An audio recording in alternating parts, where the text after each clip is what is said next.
There's an idea floating around today that if you put in 10,000 hours of work, you can become an expert, or at least very, very good at something. Of course, this is an oversimplification, but it makes sense. The more you do something, the better you get. The idea of 10,000 hours comes from a study in 1993 that looked at violin players at an internationally recognized music school. Based on interviews, the study found that good musicians and the best musicians practiced around 10,000 hours before they were 18 years old. Sometimes, if we're being honest with ourselves, we don't achieve our goals because we're not doing the work. On the other hand, sometimes we can put in an incredible amount of effort and still not get the results we want. Have you ever heard the phrase, "You need to work smarter, not harder"? It means that sometimes just working hard isn't enough.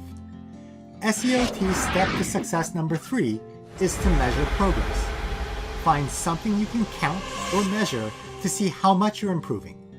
If the numbers aren't going in the right direction, we need to ask ourselves, what could we do differently? This is different from keeping track of the number of days you work on your goal. Keeping track of your goal streak is about effort. It's a trick we use to help us put in the time, instead of just forgetting about our goal and playing on our phones. But remember, just because you're working on your goal doesn't necessarily mean that you're working towards your goal. Does that make sense? Imagine my goal is to visit my family who live in a different city. I can get in my car and drive all day in the wrong direction and still not end up at my family's house.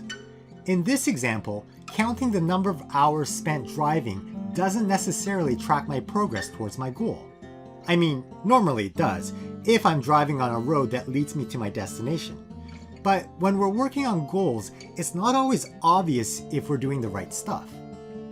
Something else I can measure might be the number of kilometers from my current location to my final destination. If the distance gets smaller, it means I'm probably getting closer to my goal. Take a moment to think about your goal. What could you measure to see if you're making progress? What number do you need to reach in order to have a little celebration? Is it the mark on your next quiz? Is it the number of math questions you can solve correctly in homework? Is it how far you can run in a certain amount of time? Is it the number of followers you have on Instagram?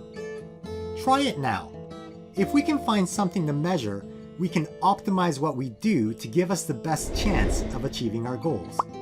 Don't forget to subscribe to this channel to get more tips to help you increase your score. Good luck.